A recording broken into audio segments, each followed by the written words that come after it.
already been here, haven't you, Richard, or not? Yes, definitely. Often. Oh, often. So it's not something new at this point. I don't know that the aircraft manager at the wing level has any more power Anything different? than Yeah. anything different. I'll try to Um, put it on another screen on my computer over here just to see. I can kind of do two things at once. no, I didn't click anything and something went and took it away. And so it obviously at the unit level, we know what goes on at the end of the month or beginning of the month. Pardon me. What other than just receiving the inspection pages and the logs, what are the expectations? What are the Well, duties? the duties of the local maintenance manager is to balance the hours. Of course, we've talked about that many times. Um, at the end, within the first 5 days, not 5 work days, but the first 5 days of the month. That gives Hmm. Sean an opportunity to do more with the money when it's done early like that. And I don't know that it's early. I think it's a national requirement that it be done within 5 days, but I'm not sure on that. Um, the inspections, uh, you could make an argument that the inspection is not required.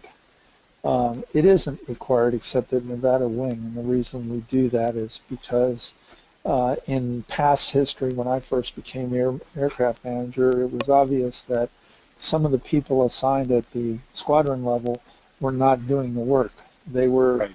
ringers being put in there by the squadron commander to fill a slot without actually doing anything. So I wanted positive feedback that the people were actually doing the work, and that's the reason for the inspection to be done and sent back in. And the inspectors, the IG inspectors, liked that. That was a good thing. Hmm. I managed to dodge a question from um, our region commander at the region staff college when I was there, because I submitted this as one of the things that we did that was exceptional over and above everybody else. And he called out to find out who had done this, and he sounded like I was going to get jumped on. So I didn't exactly raise my hand quickly. And then there was another question that came up, and he forgot about it. Thank goodness. Yeah. But um, it's just a way of it's just a check and balance is what it is. Now, it does have another advantage, and that is that the wing aircraft manager is required once a year to inspect every aircraft using CAP Form 71. Right. And in the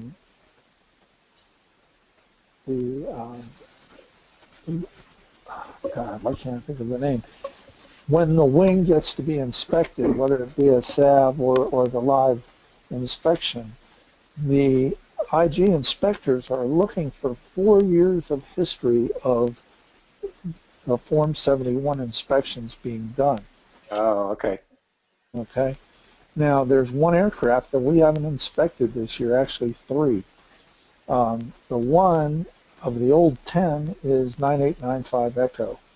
And so if there is an electronic copy of a 9895 Echo Cap Form 71 from any time in the last year, I suggest that be put into the wing folder so that it would be in the email for the air main um, person, because that's where they were supposed to be sent. And Diana Jones was pretty good about doing that. Um, that could be, cover that one. The other ones, I never got anybody to really do anything about it. It's the Green Flag West aircraft. They seem to think that they still think they're in a different wing. They haven't fully embraced the fact that they are part of Nevada Wing. And their aircraft manager needs to comply with the same supplement to CAP Regulation 66-1 as everybody else.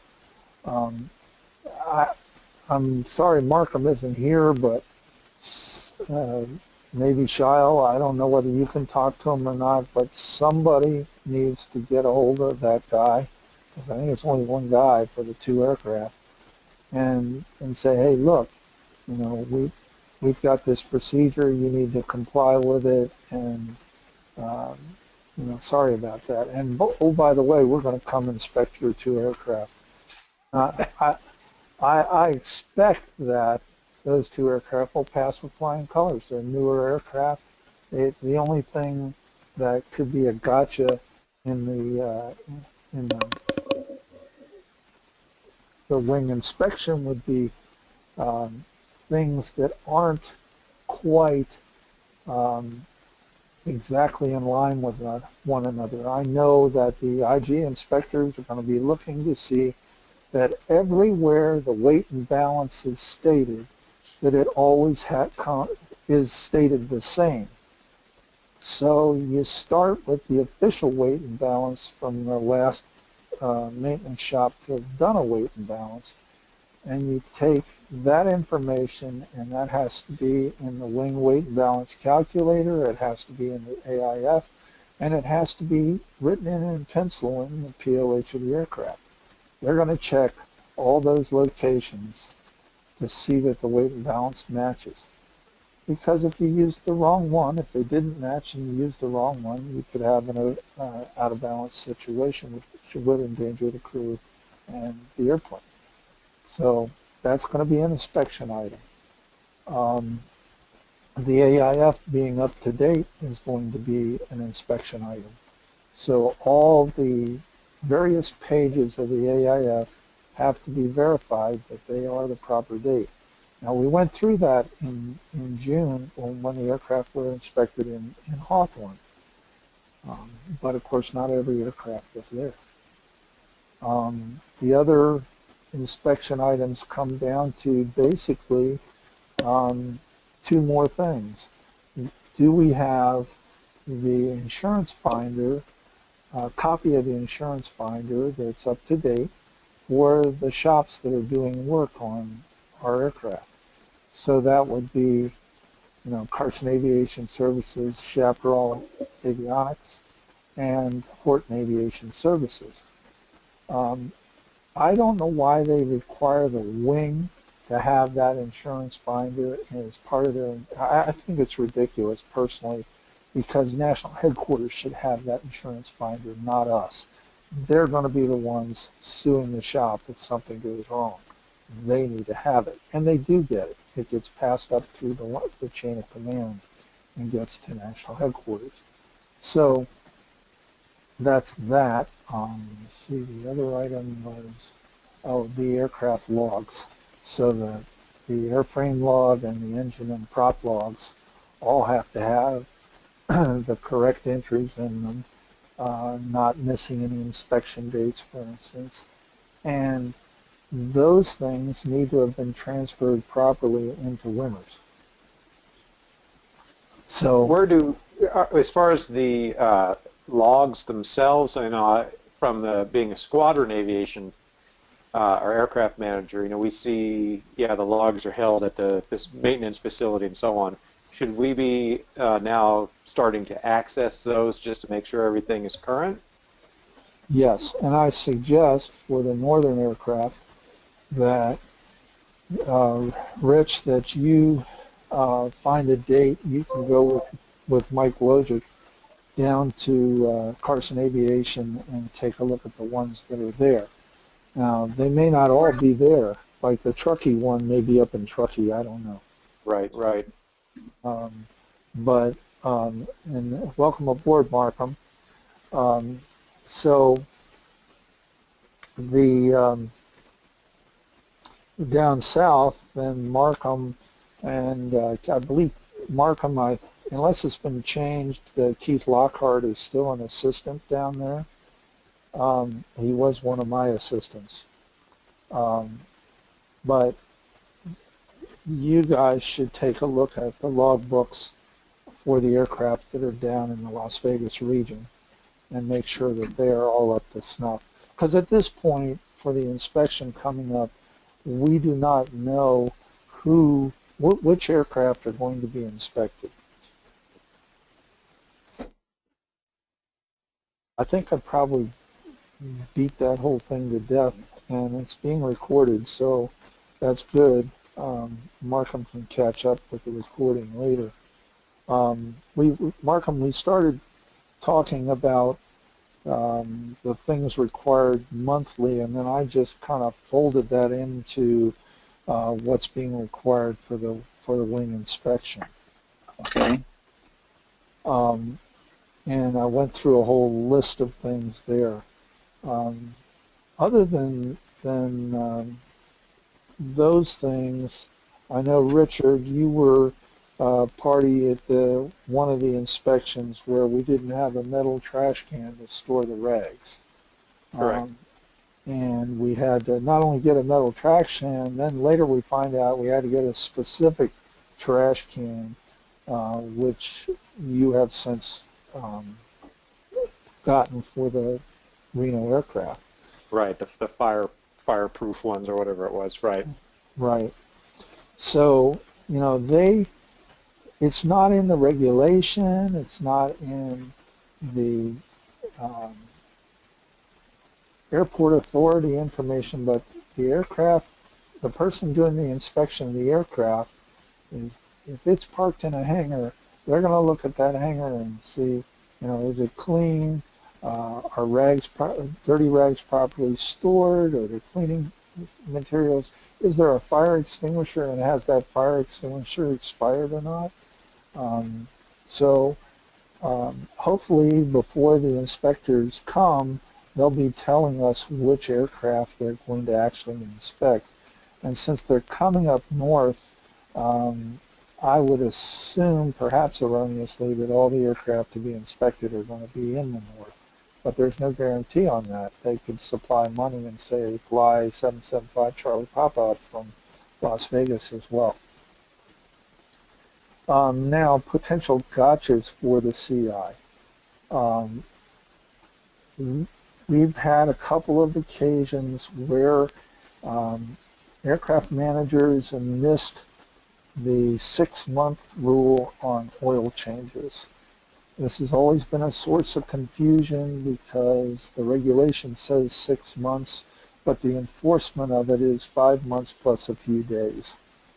And where it gets us is generally in the winter when there's less flying and we aren't, you know, getting 40 hours on an airframe. We had at least one of those occasions in the last 2 years, and I immediately had, well, it wasn't a go-to-meeting, it was it was a go-to-meeting. I got my personal account together, and I asked all the aircraft managers to get on with me with a go-to-meeting, and we went over that rule. Unfortunately, some of the ones that should have been there and listened weren't there. But that may be something that you need to do again, to have a go-to-meeting and have those people come on board and go over some of the things that are controversial. And that certainly the oil change rule is one of those things. So this aircraft resource matrix, for instance, or the current aircraft maintenance snapshot are generally good things to look at. We have 12 aircraft in the wing, and I always dealt with 10. But the ones that don't count are 9459 Mike and November 378 Sierra Papa, because those are refurbishment aircraft. They're not really assigned to the wing. So you got 12 CO detectors. The other aircraft, not those two, get those CO detectors. And then going back to the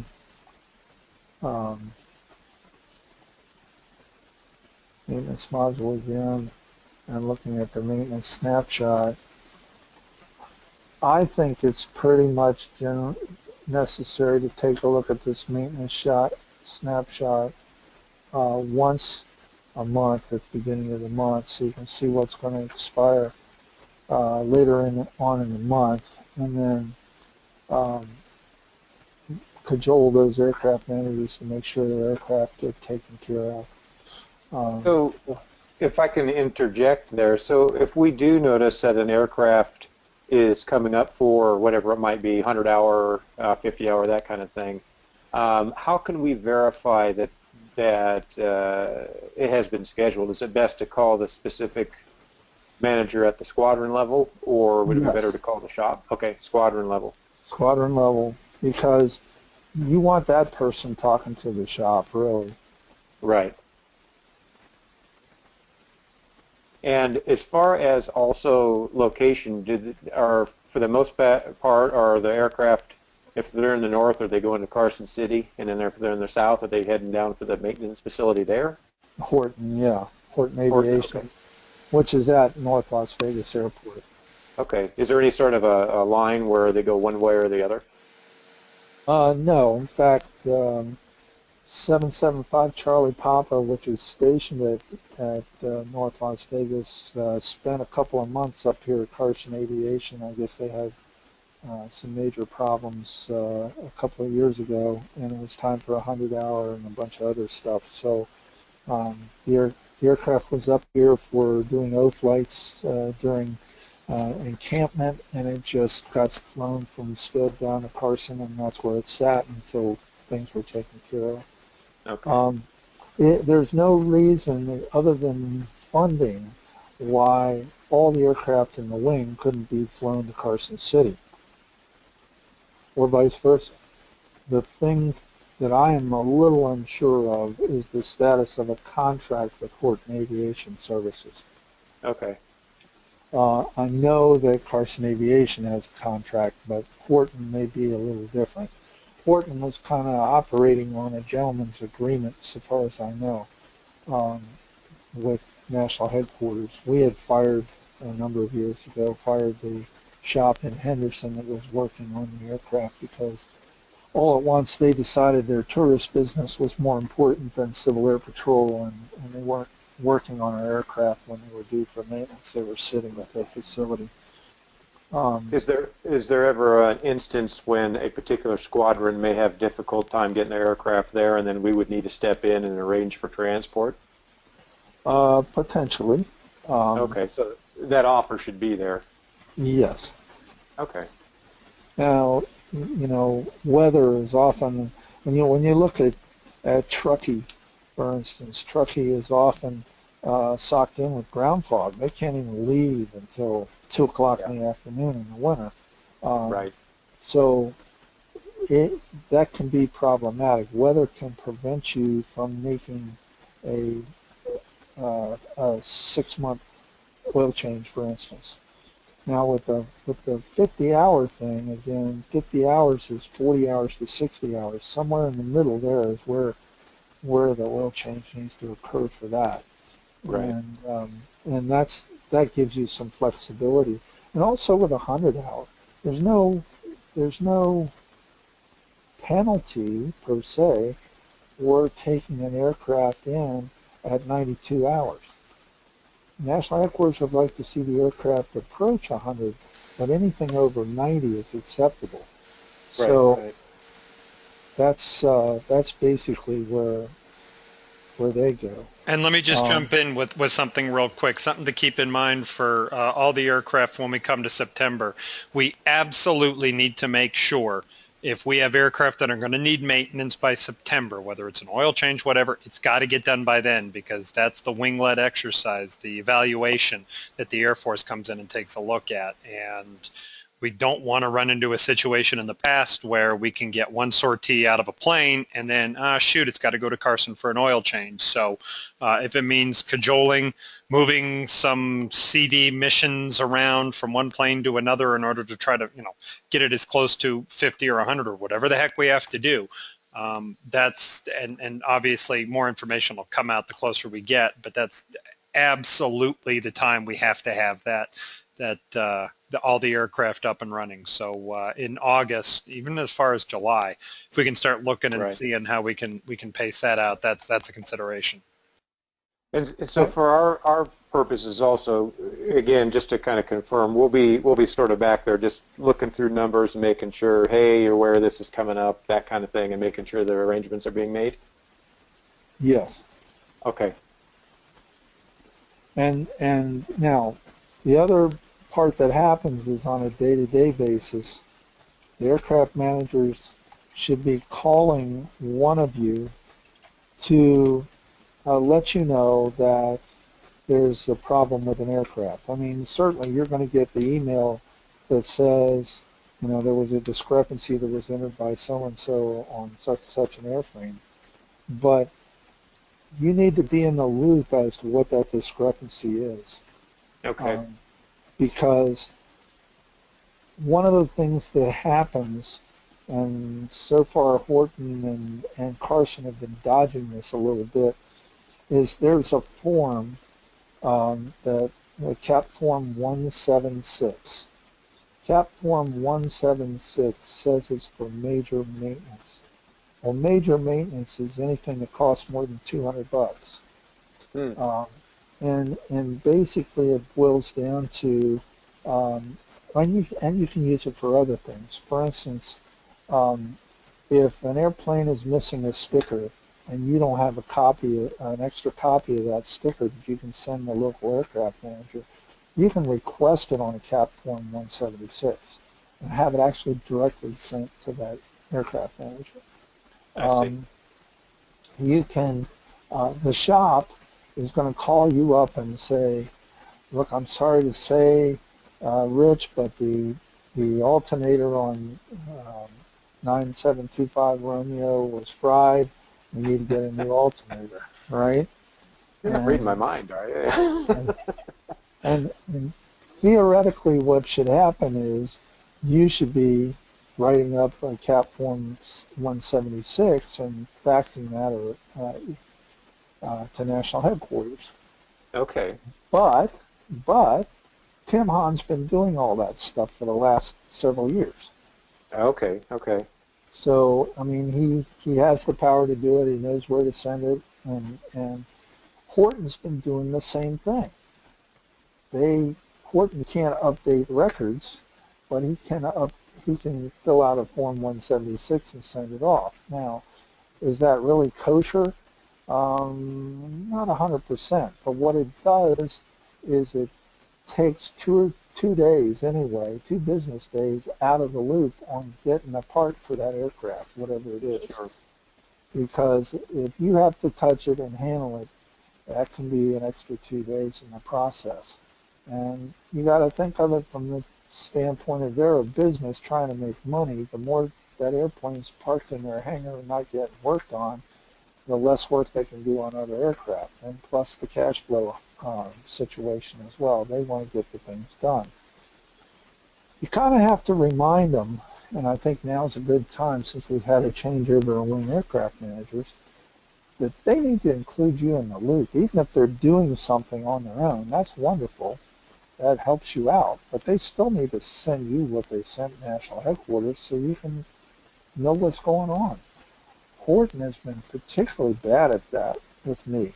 I mean, it's like James Horton doesn't have time, and I guess the people that are his employees, they don't have the time. They don't know to do it.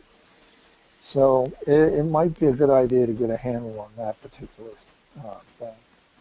Is there somewhere online that we are able to look so that when a service has been performed, just so we can see what was done? In other words, let's say that we weren't kept in the loop.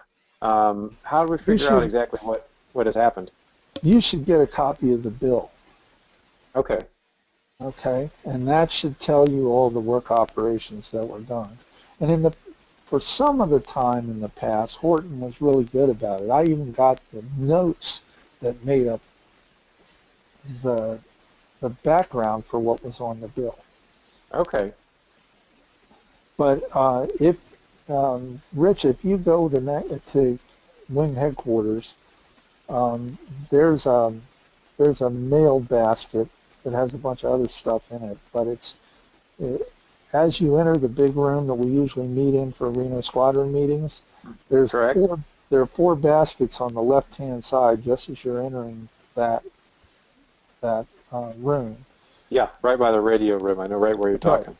Well, there's the bottom left basket is for aircraft management, and you will see copies. Like when I get a bill from Carson Aviation, in the past, what I do is I would actually send that to Sean and tell Sean to please fax this to national headquarters, because I didn't Okay.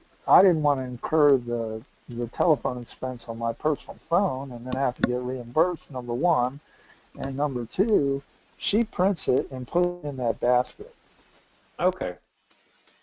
And the same would be for flight logs and the like. Anything that in the CAP 176, the CAP 176 request should be CC'd to Sean as well for Okay. faxing to national headquarters. And Now, there's no crime with me going through that once in a while just to see what's in there and no, keeping up with documents. I don't know how you want to handle that now. I mean, maybe you want to do something different, and Shaw had a good suggestion of using the Dropbox account to have electronic copies rather than physical paper copies of that stuff. Certainly, you can set up a folder in Dropbox to put in all the documents you received in a given month, or you can set them up by CAP 176 for aircraft 5515 November and 176 Sierra Papa, whatever you want to do. Yeah. Might be a better way to, or I've got paper out the wazoo scattered all over my house and stuff. My filing is terrible, and that's where Dropbox comes in. It's real easy once you have the electronic copy. I really like the idea of electronic. A tangent, though, that stems out of that maybe one of you have a solution for. So I have a Dropbox account. It's just the cheapy, the free one, beyond cheapy, free. And I'm shared with obviously some CAP things and a few other personal things here and there. But what I didn't realize is apparently those things that you share also looks like are counting against my quota, whatever it is. And I've had some things shared with me recently, and so that I can't get to because I haven't gone and ponied up the $100 a year or whatever it is for the bigger account.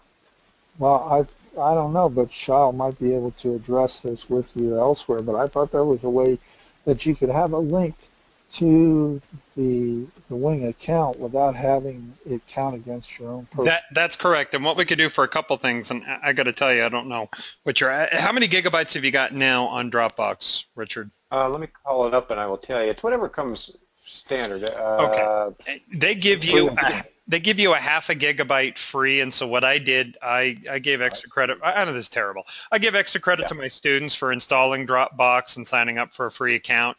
I have about 19 gigabytes right now, all of it free because I did exactly that. Plus, they have some additional deals. But Paul is right on the money in terms of we can do one of two things. So Markham and Richard, instead of having it to where if you want to obviously be able to update and change the stuff, great. We can have you shared, or we can simply provide the link. I just sent one to Diana Jones. I'm going to change things real quick, Paul, and then I'll make you the presenter again. But let me... Okay, go ahead. Take it away. Show my screen. Are we actually... There we go. All right. So what I did... and you all saw this at the end of last month. I created what's called a file request. It's something that is sent out to, in this case, all the aircraft managers. You don't have to have a Dropbox account, which is nice for them. All they have to do is scan it in PDF, and then I get all of their files in this aircraft maintenance folder right here. And it took me 10 seconds to create. I've only gotten 3 submissions, but hey, it's the weekend. It's a holiday weekend. I'm not, really worried about it. But we have gotten, for example, submissions from 2795. I've got the December aircraft log. So if I open up that, beautiful. Okay, pretty easy. And this does come up with a question, Paul, although they did a crappy, they didn't fly, I guess. Okay, they have not flown them up. Well, the aircraft was in Carson, unable to fly. Is it still there? It's Richard, did they get that electrical problem fixed that you discovered on takeoff? Oh, No, this is that was Elko. with R206. Yeah, this is Elko's plane we're looking This is at. Elko. Oh, Elko. Okay, Yeah, it probably didn't fly. wow. Okay. So they sent that. No big deal. We've got the January 20. Oh, cute. Upside down. I can flip that around, but I'll. Look at that, beautiful. Okay. So not the best scan ever, but it will do. Basically, we can set it up like Paul said. We can have an actual link, and what happens is when you have that link for Aircraft Manager, this is just the Elko one. It will open up on this page. You can't edit anything, but you can view any file. So if you're really running up against a wall and you just cannot access everything that you want in your Dropbox, we could do a simple link system so that all you would have is aircraft maintenance, the entire folder, so you could view any of these files. And we could certainly do it that way, but it's just as easy if you want to share. So for example, kind of the same thing. We've got Right. 252 Charlie Papa, which they got us their aircraft logs. Now, Paul, is there anything that you look at when these people send in, for example, the inspection checklist or their logs? Are you looking at this stuff, or are you just keeping it for record keeping? What do you normally do? I'm mostly just looking at it for record keeping, but we Okay. should be looking at it because one of the things that again the CI inspectors are going to be looking at is if there's an open discrepancy on the aircraft at the time it was inspected, it has to also be noted on this form. So for instance, On the inspection, this CAP 71. yes. So, Okay. for instance, if the compass was out of order, the inspection should say, yeah, compass verified, out of order, INOP sticker applied, or something to those words. That's all. To me, it's nice to have on this form, but Yeah. they want to see it now. Okay. I never realized that was a requirement until about 6 months ago. Where would that confirmation be placed on the 71 form? In the comments on the right-hand side, so you have Over in the right there. Okay.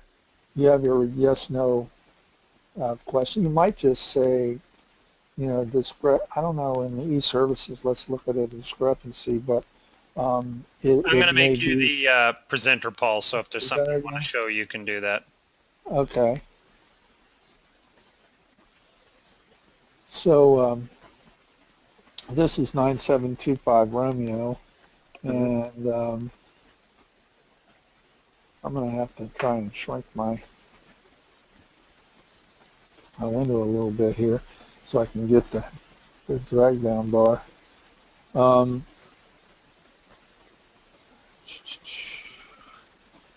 I don't see any discrepancies on here, but let me go back to the discrepancies part of the maintenance module. No, 25 Romeo should have a discrepancy. Yeah, it's rounded currently, so it should. I'm pretty sure it's got a discrepancy. Oh, it's got a discrepancy. Yeah. Markham, do you know what happened with 25 Romeo? I don't even know if you've heard or you saw the discrepancy. Yeah, and I did see it. I think there were 4 items entered, to be honest with you. And they were several paragraphs long. I just looked at them, I think, yesterday, and it's hard to remember. Oh, yeah. But isn't that airplane sitting in Carson City? Richard, you want to go over it real quick? Sure, yeah. 25 Romeo is in Carson City at present. It went down for its 50-hour oil change earlier in the week. And while it was down for oil change, then they discovered that the mount for the alternator had warped. There was a term they used for that. I can't remember what it was. In any case, they had to get a part machined for that, which they did. And then I went to pick it up. It was supposed to be ready on the 31st. Everything was fine, and then the pre-flight, the taxi is good, the run-up is good, and then during my takeoff roll, just about the time I was ready to rotate, all of the avionics started flashing like a disco, and some smoke popped out of the back of the panel, and yeah, so aborted the takeoff, shut all the electrics down. However, even with the master off, the master stayed on. In other words, the power could not be cut. Taxied it back. I verified there was nothing going to catch fire, which was comfort. Taxied it back to park, and even still, yeah, it was impossible. So what had happened was that a bolt from where I don't know, but had calmed down, and on the main power relay had basically short-circuited two of the posts, and it was just the wrong or right size, depending on what side of Murphy's Law you're on there, to bridge these two contacts, and so it essentially had kind of hot-wired the electrical system on. At any case, yeah, so they took it and dismantled it. I have not heard from that point if any avionics, the alternator, or any other part of the electrical system is cooked. But yeah, they're looking through that now to make sure it's in working order. Yeah, talking to Tim, they're not going to know till Monday at the earliest, but he says he might even want to expect Tuesday before he'll have a good answer as to what got fried, if anything. Okay, okay. Those are the items I remember. I knew they were serious, and those were the items. That was a serious flight. Yeah, I'm glad I wasn't airborne. That's all I can say. Yeah. Yeah. And 5 miles from the nearest airport, right? Yeah, exactly, exactly.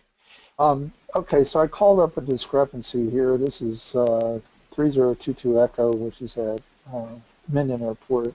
You know, it says the discrepancy is flight instruments / avionics, replacement unit en route from national headquarters. This is back in August. Okay, what was broken? Yeah. And Tim Hahn entered the last part of this, so I have no idea. This is not a good discrepancy. And as you note, there is no serial number on the discrepancy, so you can't tell. You couldn't put a number on that CAP Form 71. That's where I was headed. I see.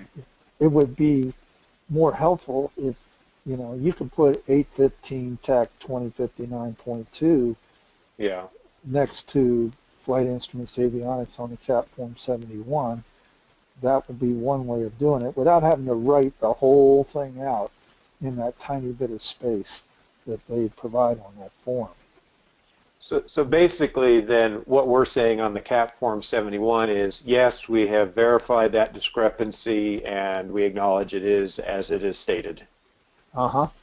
Okay, perfect, perfect. I've kind of been doing that when somebody would put up a discrepancy. I would sometimes go back in if there was some further diagnostic information that was useful, and I would go, yeah, I'd go augment what was already up there online, but that's also good to know for the 71 because I wasn't aware we were supposed to be doing that. Uh-huh. Yeah. Well, here again, neither was I until about 6 months ago. So. Okay. Other things with the 71, I know when we had the national conference in in Las Vegas, I went to a logistics seminar. One of the things they talked about there in the aircraft maintenance arena was they talked about making the Form 71 something that was actually kept electronically rather than on paper. That the idea was that they were going to put it at some point so that it would be updated after every maintenance.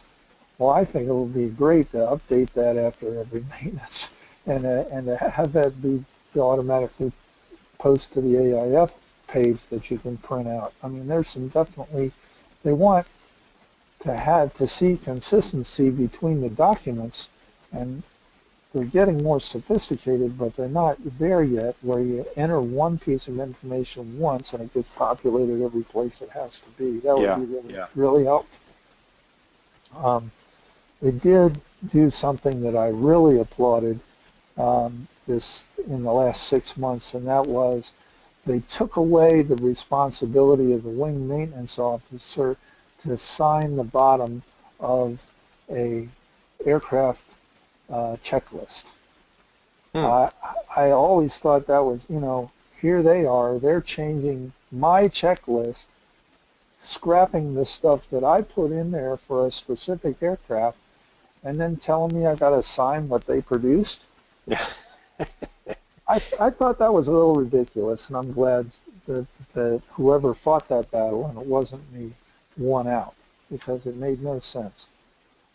Same thing with the 176, really. If it's a shop you have a contract with, and they know that there's a list of parts that they can get through national headquarters, and there is, if you go, I don't know whether I can find it now or not, but um, there is a way. It's not in e-services, but there's probably in CAP members where you can go take a look at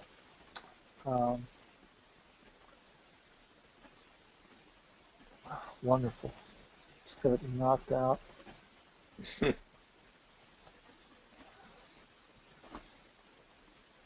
on, go back. There we go. At least I'm back. There's a way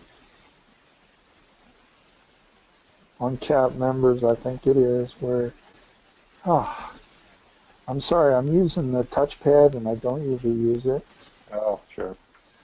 so I'm having some difficulty with it. I apologize. CAP National Headquarters.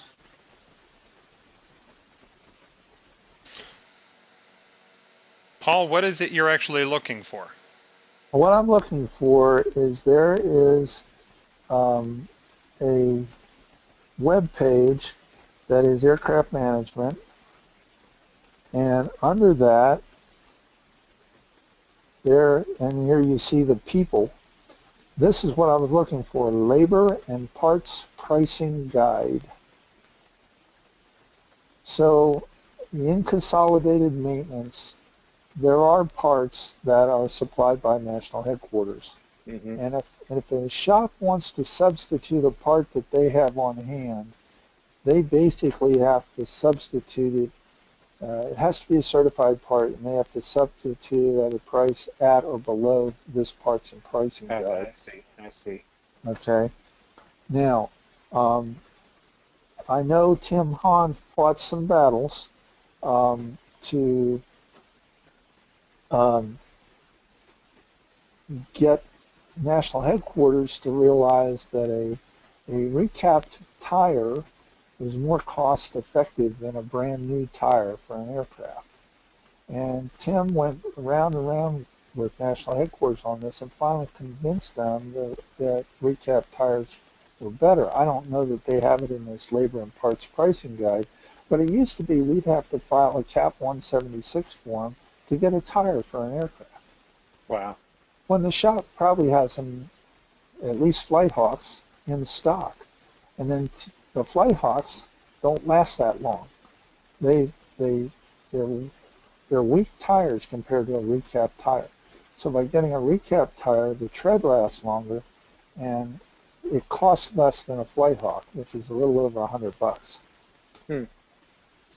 And so it's a win-win for national headquarters to use recap tires. But there are things like the alternators. I've heard an argument on the alternators that the alternators that are provided by national headquarters meet this aircraft specification, but they do not exceed it. And what shops will typically do when they go buy an alternator is they will get an alternator that exceeds the minimum specifications for an alternator. Sure. That way the alternator lasts longer. And and the airplane's available more.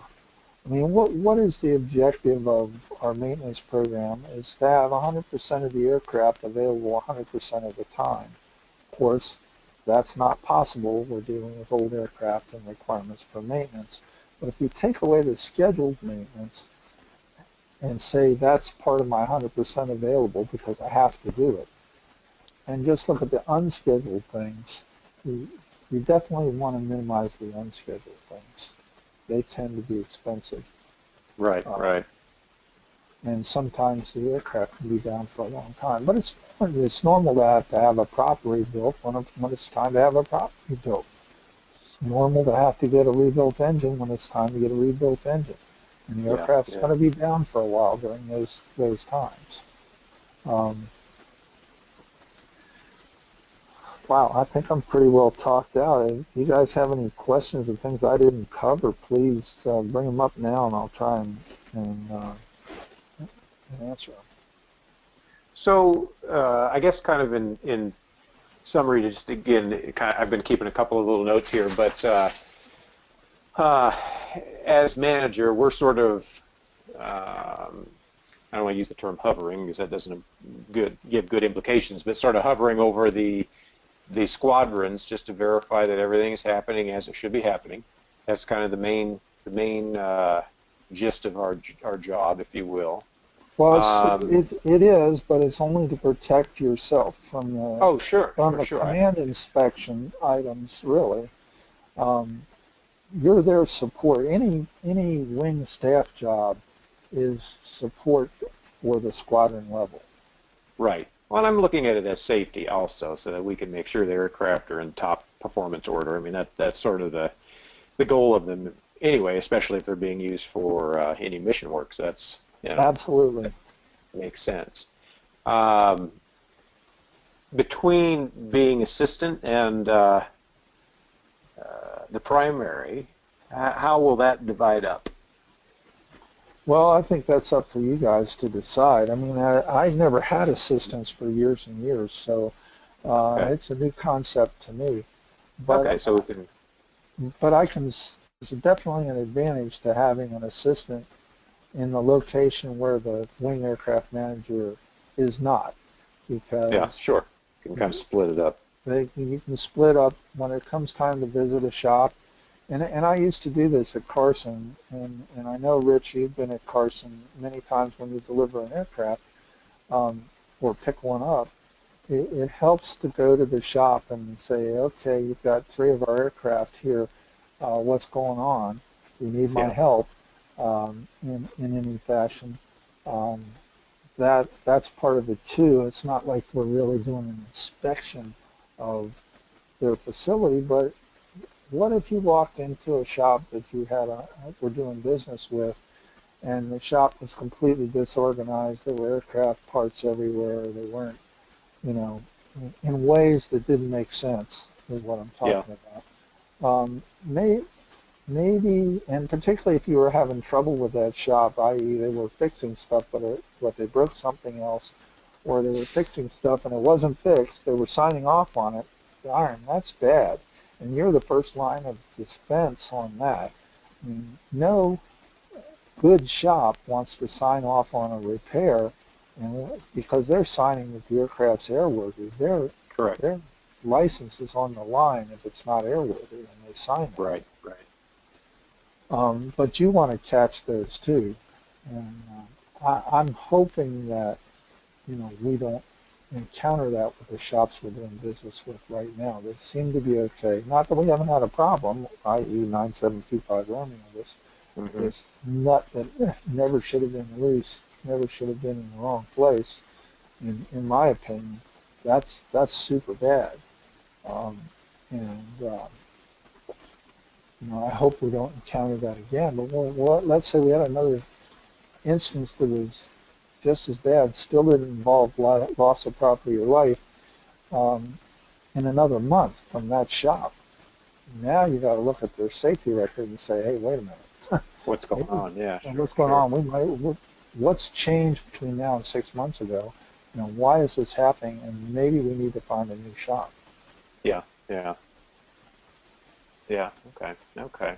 So it's also not just a staff function, it's also a strategic function, with safety, as you said, Rich, being the very most important part of it.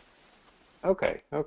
So it sounds like we'd also be able for Markham and I to chat either virtually or, in person's a little difficult, obviously, being across the state, but just to kind of work out, how to divide and conquer as far as the large expanse of Nevada.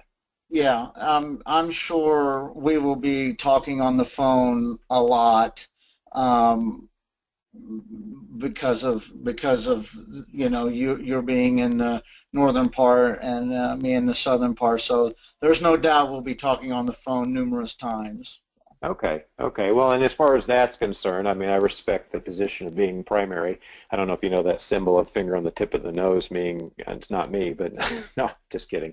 But by all means, as we get going with things, I'll throw out anything I can. But at the same time, if you see something that needs doing, don't hesitate just to pass, say, hey, can you take care of this? And I'll do what I can to get it done. I'm real good at asking questions.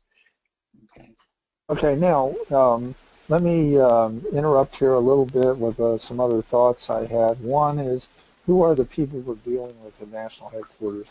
The person that's mostly assigned to Nevada out of these three people that you see on the list here is Dan Daniel.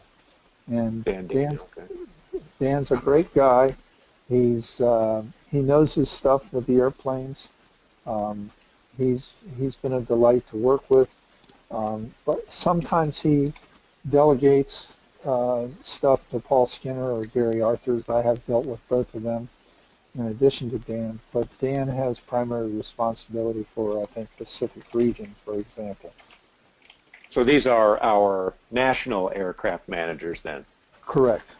Okay, so same idea, but now we're talking on the national level. I got it. Okay. Right. Now you might want to, Mark, you might want to give Dan Daniel a call, introduce yourself, and say you're taking Paul Thorne's place. Okay. You know.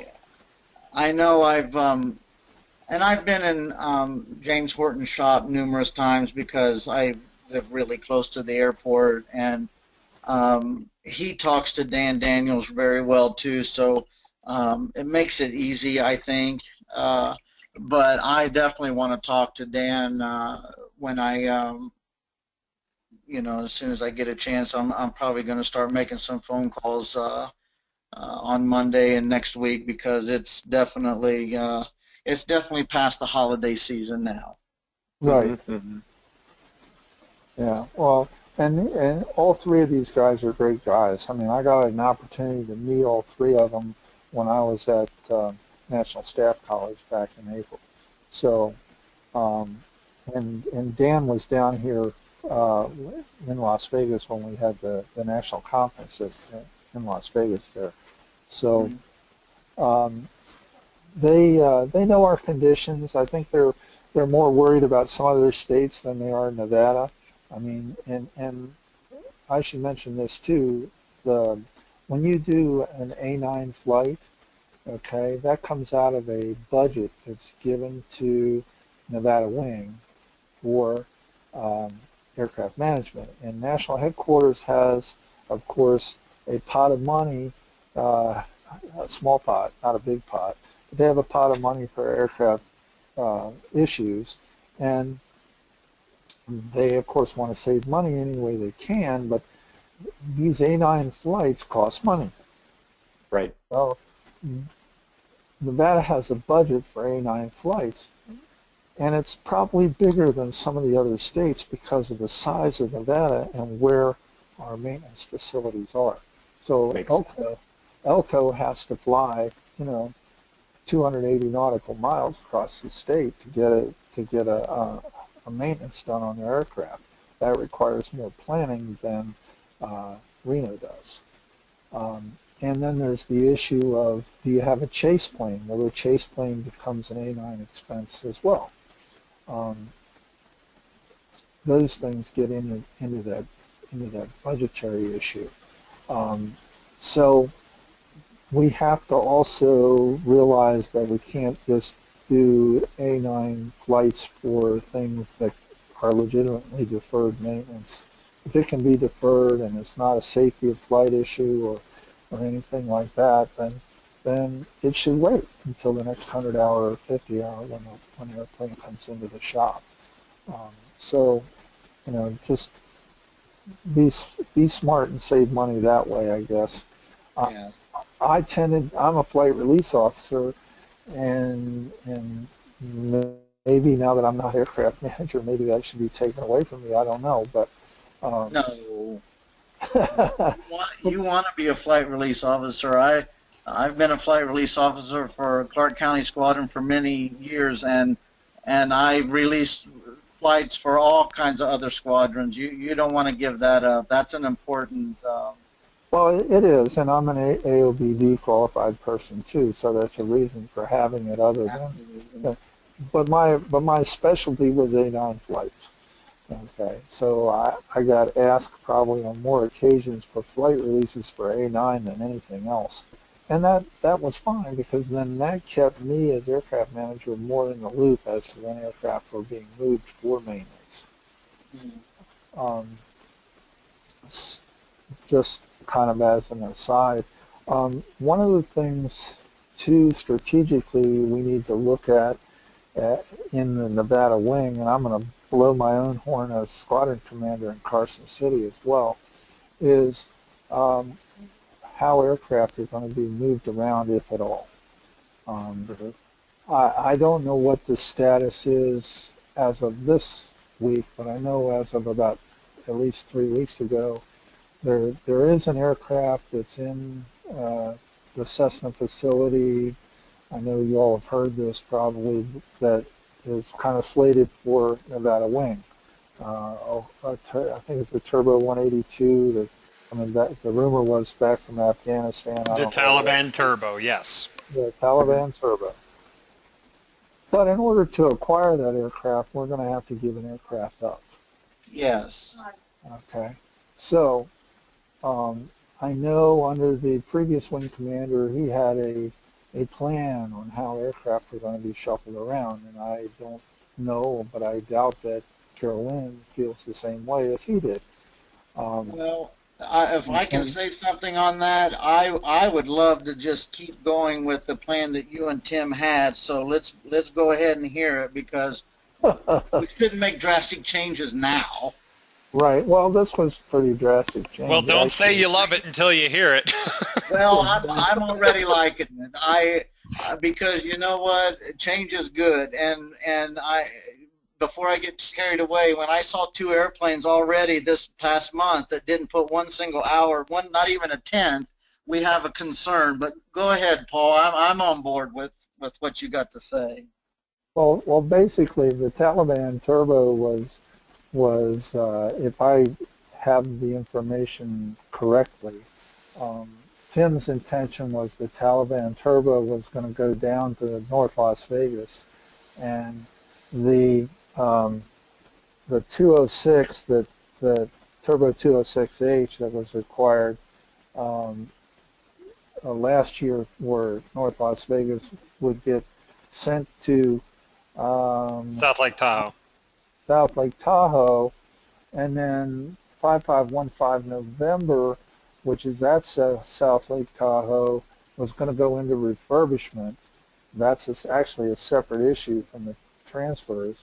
And then, but I don't know how it was going to work, but one method I heard was that 9895 Echo was going to be the give-up airplane. Essentially, the region wanted some wing to get rid of an aircraft, and since 9895 Echo and Elko is a problem, they're going to go ahead and pull that out, but they got to replace it with an aircraft, which means Winnemucca's 182 would go to Elko.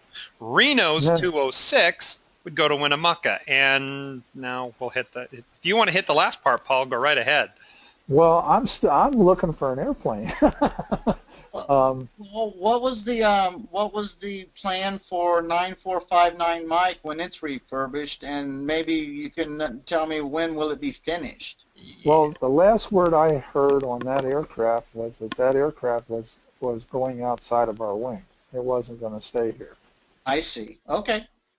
Maybe that's changed. I don't know, but my understanding was that was going someplace else. Now, the part of the reason for that may be because we got 9725 Romeo back. Originally, that aircraft was not going to come back to Nevada wing, and Tim twisted some arms, whatever he did, and he got it back for us. And 9459 Mike was in refurbishment at that time, so I think he basically just traded the 2 aircraft, or whoever is ultimately going to get that. but I Now, don't keep in know mind the final answer on that. the other option that they talked about, and this was a second plan, and I don't know if Carol's actually settled on one, because I should mention, and everyone probably knows this, or if you don't, you will, we can't get the Taliban Turbo because, unfortunately, the Taliban Turbo was registered in Afghanistan, and it is impossible to get the paperwork to the United States Air Force from Afghanistan because there's some big paperwork hiccup.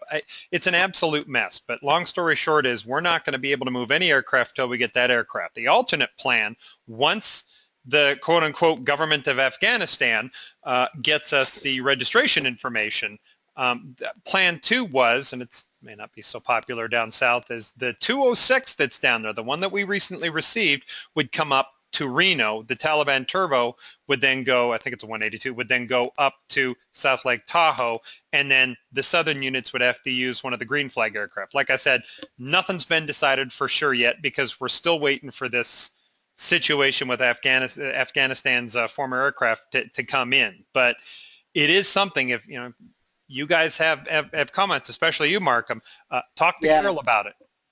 Okay. Well, there's a couple of things too associated with load, and Markham, you and I had talked a little bit about this before. When you look at the fact that an aircraft is not flown in a given month, you have to kind of look at where it is. And I mentioned Truckee and Elko are cases where aircraft in the winter sometimes don't get flown, and that can be true of South Lake as well. It's hard to take an aircraft away from those locations when you look at what they do in the summer. Right. They do a lot of counter-drug missions. So when you're deciding where to reposition aircraft, you have to look at the whole mix of things. And you need an if you have a squadron in Elko, you need an airplane out there. What I would be real conscientious of is if an airplane gets moved out of one squadron temporarily and possibly replaced with another one, it really should be same for same. I mean, you can't go up and take a steam gauge 182 from a squadron in the north and set down a G1000 206 because you're just making matters worse. But if we have enough airplanes to be able to bring a 182 that doesn't get used more than 46 hours in 6 months, and we can move a same for same another another steam gauge from say Henderson, and put hours on each airplane, that might be something. I mean, that would maybe a disastrous idea, but we can't replace a steam gauge with a 206 and a G1. We got to keep, because you don't want to have a bunch of squadrons that are upset about what they're receiving and what they're losing.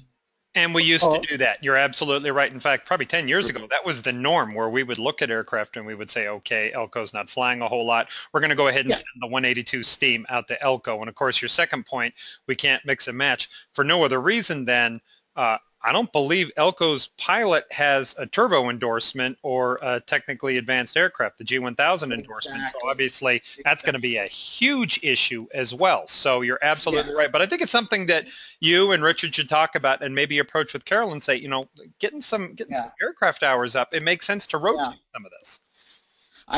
We need time to look. We need time to look at all the G1000s, all the steam gauge, and then make a decision. But what Paul has decided for making or bringing us aware of is 9895 Echo is gone. I mean, that's the one that's going to have to go. But we can agree on that, I think. Yes. That's actually been the plan for the last 8 years, and it's still here. I mean, okay, so in 2020, we'll plan on that airplane being gone. Yeah, something like that. We'll talk about that more. And you may hear from them, we need to have the seat cushions replaced. We need to have this done and that done. And basically, they were always told no because you're going to lose the airplane and get a different airplane, and it's still out there. Just, there's a little bit of whining coming from that direction, just like there's a lot of whining coming from up in Truckee.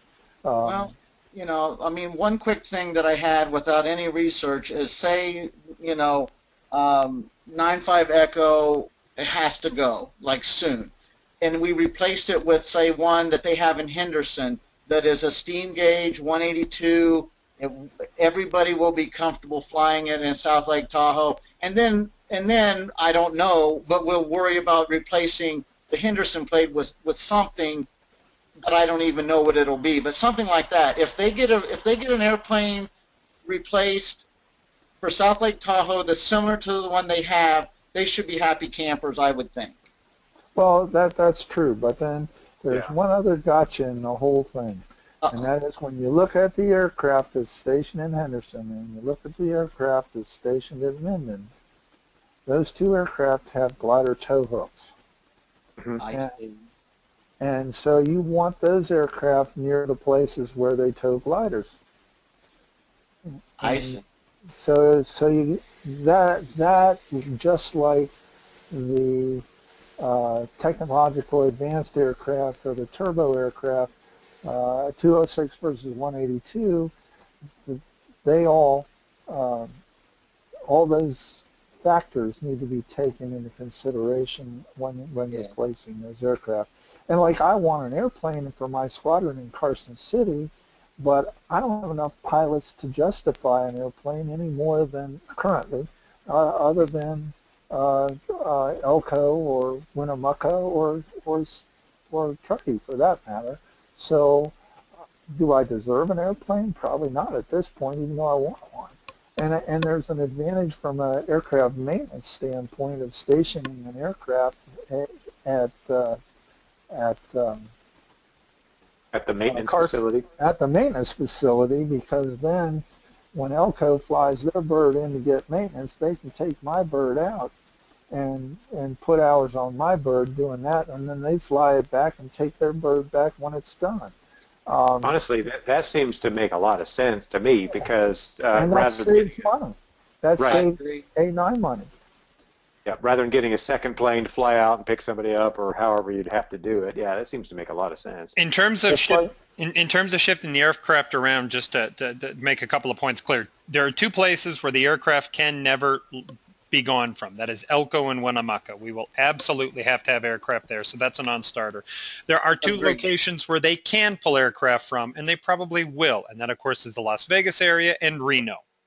That's also an absolute fact. But I just want to hit a couple of things to kind of wrap things up. Not because I have to go. I'll leave it on if you guys still want to talk. But in terms of like any major aircraft issues, I'm going to follow the chain, which is I'm going to call Markham. If I can't get a hold of Markham, I'll get a hold of Richard. But that's going to be the process in terms of where we're at. If I could get you guys to come up with some sort of email to introduce yourself, to go over your contact. Anything that you think needs to be brought up, great. I know Richard has been drafting an email, and he's been talking to Tim a bit about being patient with the maintenance facilities, and that was one thing that we want to hit. But I also want to make clear, and this happened when Carol and myself met with Larry and Tim. We want to minimize the whining, and sometimes it's going to happen anyways. But if you guys feel that there are legitimate safety issues, if you feel like, okay, this job isn't getting done with quality, or hey, we're getting ripped off here, you need to let Carol know, or you need to let me know. That's just the way it's got to be. Give me a call, give Carol a call. We got to let them know. Paul, well, let me hit one thing first. In terms of we've got experts in certain areas, like an actual AMP. So obviously up north, Larry Lindenberg, if anyone had any issues or questions, Larry Lindenberg would be the person you'd turn to. What about in the Vegas area? Markham, Paul, who do you guys, what member down there would you guys generally think of as a knowledgeable person that you would turn to that might have an AMP or, used to be an AMP? Let me just say this. It's funny you asked that. I've been a 206 owner since 2001. I have my own 206, and I help out with Nellis whenever they need help on their maintenance. And I'm not an AMP, but I'm mechanically inclined. I So as far as that, I don't mind answering any questions and I have a very good relationship with James Horton. I mean, he's really helped us a lot, and he works very well with Green Flag, which is another entity kind of. So I feel, even though I feel like myself, I'm qualified to at least someone Perfect. to ask me a question and I can find the right answers. Okay, that's Well, perfect. That answers my question. And then finally, Paul, the well, safe and the back and the files that are at wing headquarters. And you can answer your question and come to or give your response and then come to this. Did we cover what's supposed to be in there? How, in terms of access? Have you covered all that? But go ahead, Paul. well, I was going to say, isn't Keith Lockhart an AMP? I don't I know. don't know, but he should. I'll bet he's pretty knowledgeable because I know he does a lot of flying. I'll ask him. He very well may be. I don't know that answer. Okay, and Well, obviously no one's going to do maintenance, in terms of No. like an AMP, but you've got you and you've potentially got Lockhart down in the south. We've got obviously Larry Lindenberg up north. Okay, good. So that answered my questions just fine. And then the safe and the files, which also brings up, if we talk about rotating aircraft, we bring something from the south up north or vice versa. We got to think about, the paperwork that's, where's it going to be held and, how's it going to be completed and transferred over. But Paul, in terms of the safe and all that, what's the deal on that? okay, the safe, which is in the IC room at wing headquarters, currently contains the device that is used to update the Apollo GX55 data cards. That device can also update the Garmin 400W data cards. It uses the standard JSON software from Jepson to do that.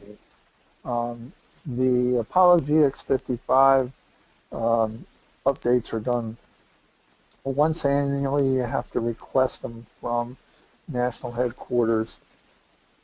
I think we only have 3 aircraft now that have the Apollo GX55s. So the others either have Garmin 400Ws, which should be getting monthly updates, or they have G1000s or GTN 650s. Those all have monthly updates. I think the only ones left are 5515 November,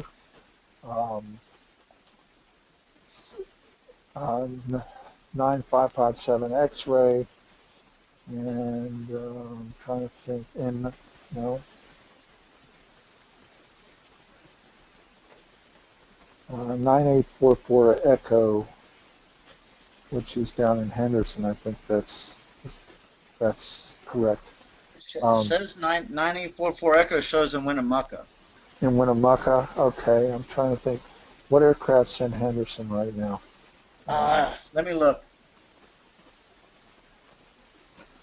It's gonna be.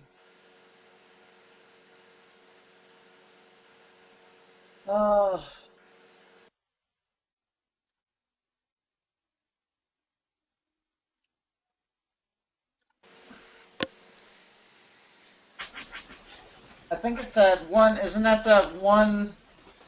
Let's see here.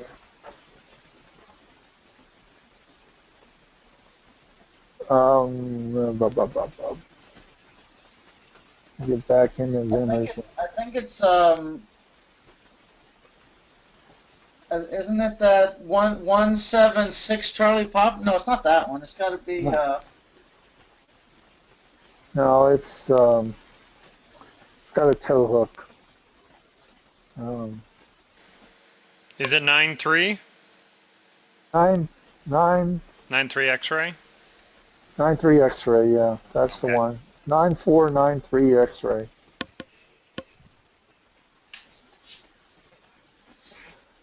Yeah, that's the one. I see it now. Okay, it does say Henderson. It's okay.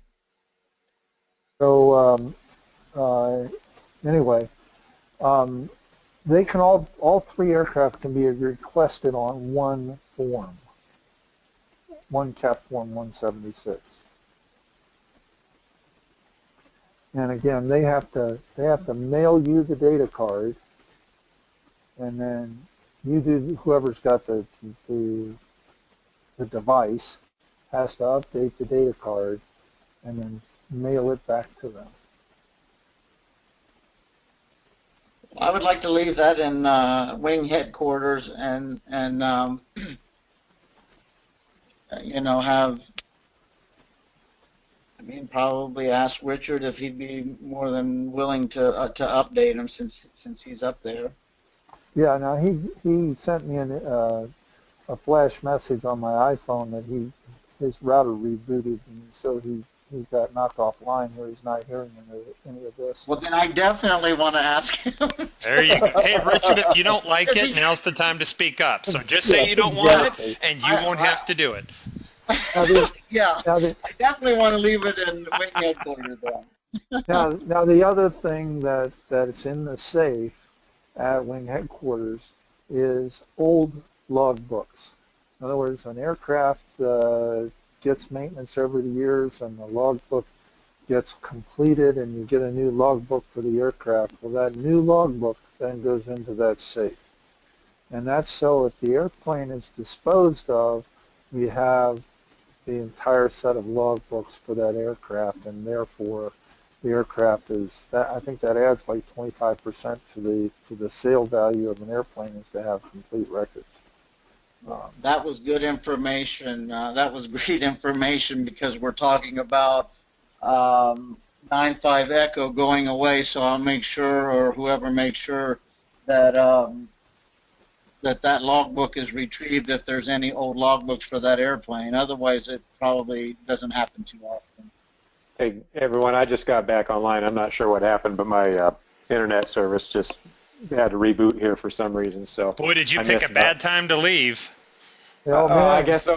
What I get volunteered for. Exactly. They'll tell you later. One final thing before I go. I've got the carbon monoxide detectors, and Paul needs to have the each aircraft manager for the units sign off with, he's got a form letter and all that. In the past, Paul has mailed each one of those out with this whole system, and Paul, I'll let you talk to those two about it.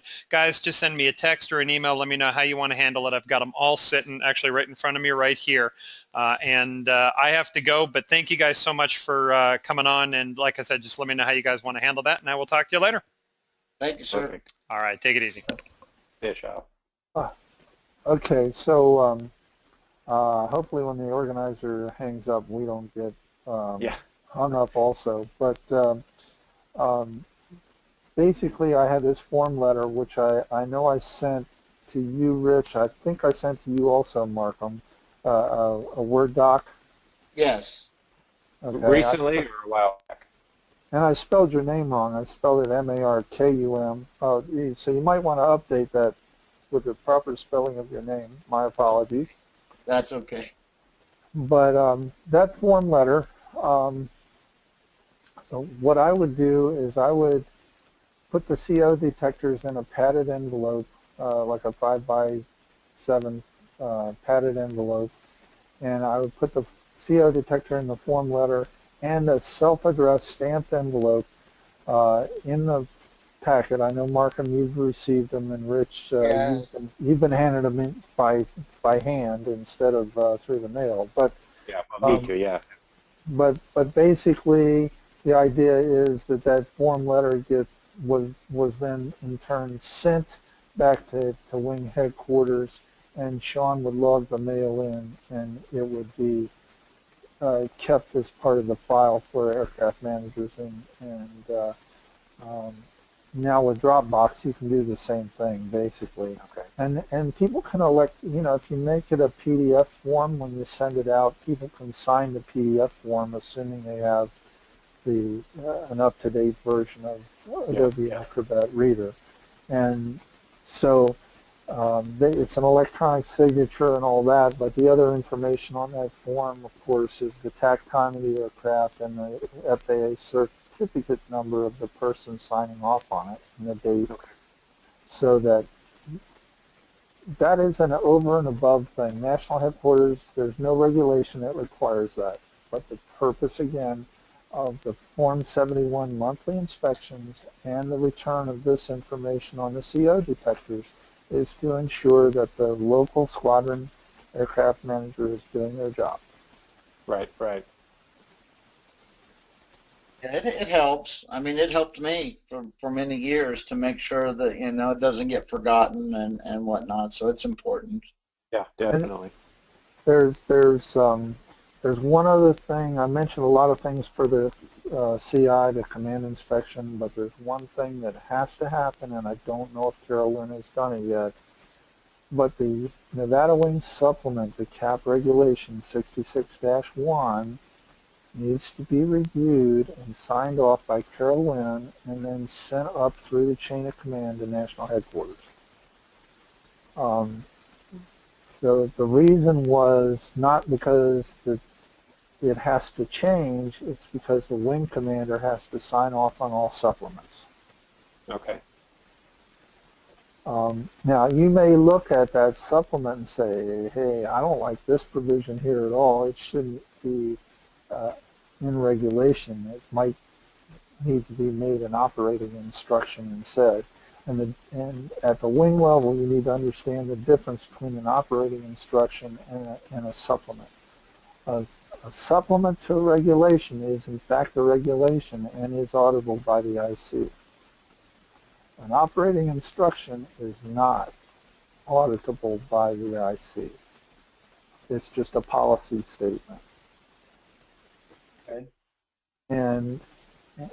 But it's ironic. We at one point withdrew our 66-1 supplement, and we're going to make the whole thing an operating instruction.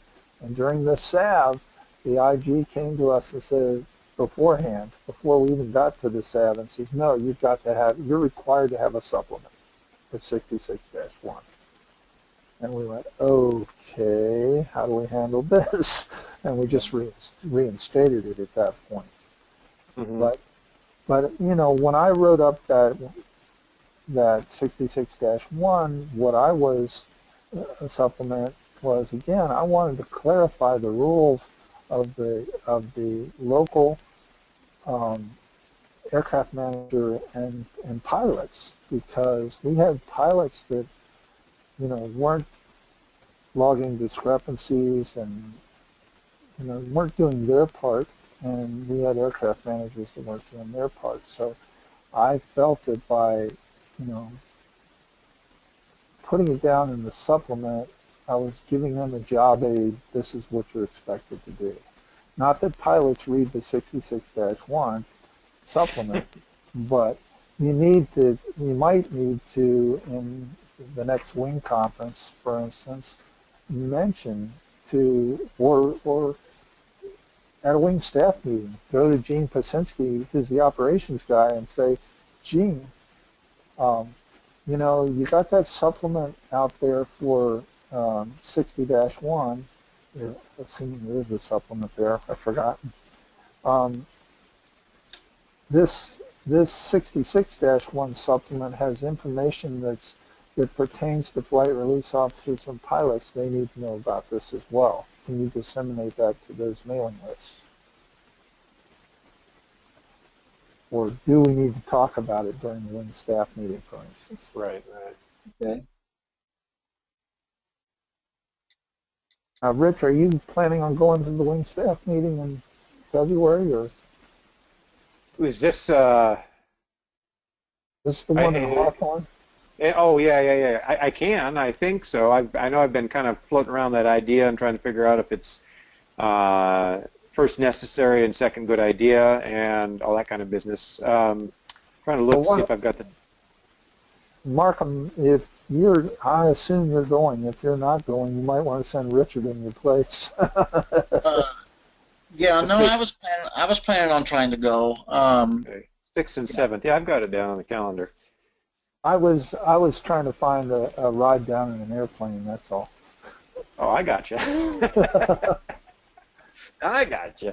I do have it on my calendar, and it is something I definitely am interested in doing. So if logistically I can swing it, then yeah, I'd like to be there. All right. Well, I don't have anything else unless you guys have any more questions? Nothing off the top of my head. I'm sure we'll throw some things at you as they come up. Yeah, same here. Well, you're always welcome to call me or text me, whatever. Um, you know, in another 7 days I'm retired, so yeah, I can. Oh yeah, that's right. I'll be available 24/7 to answer questions, whatever. But From a beach in Tahiti, right? yeah, right. Sipping a tropical drink of one variety or another. There you Uh, go. I may not be too lucid if that's the case. So, Yeah.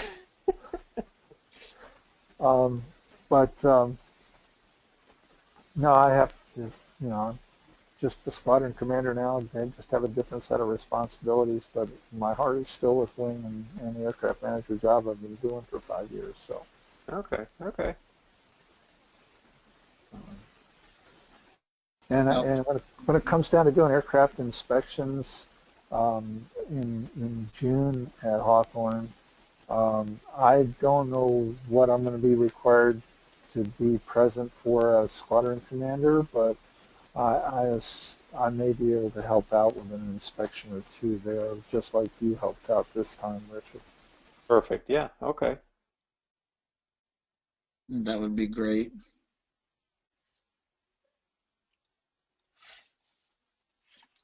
And of course, rides in airplanes are always accepted by me. Yeah. Good. Good. I don't All have to right. be. I don't have to be the pilot as long as there's an open seat. Open seat. Perfect. Perfect. Well, with that, then I guess I think I've got what I need at least to kind of get going and to push things through. I know I still got to kind of plug in and see where some of the virtual connections are and all that sort of thing. But Markham, I'm available. I'm still off for another week. I won't rub that in case you're working right now, but Yeah, thank you. I yeah, work. yeah. Yeah, I got But it. yeah, I mean, I could be available if you need to chat further, or just Okay. as we kind of get things going. Yeah, just let me know and kind of how you'd like to divide things up. Also, I'm more than happy to be sort of responsible for everything that's going on up north. Well, Still, I'm I was going to say I'm extremely glad to hear that, and it's very necessary because you know that would be tremendous because it'd just be hard for one person to do this. I don't know how Paul did it, but he did it very well. But I'm going to rely on others for certain things. perfect. Well, it's also the best way to train up the guy that's going to replace you, Markham. So, Oh, I know exactly, and I have failed in that at Clark County Squadron because now I'm still doing the end of the month report and the Form 71, and so I'm doing all that until we find someone that can step in and do it because this was kind of a swift move, but I can do it. I like doing this stuff, and it's yeah. a Well, it's the same with me here for Reno, and I don't mind doing it either. That way, at least I know. Well, at least I hope one of them gets done right. So. right, then yeah, you still have a pulse on it. That's kind of Yeah. important too. And that's why, Richard, when you first got started, you needed some help here and there. Why I would cover, doing things like the database updates or something like that, because I needed to keep a pulse on what was going on too. Yeah. Uh, Yeah. Definitely. I'm hoping when I get past my retirement date of the 8th of January that I can start flying again and get back up the air. I don't have a current Form 5, so I need I need to get up. And we were talking about training earlier.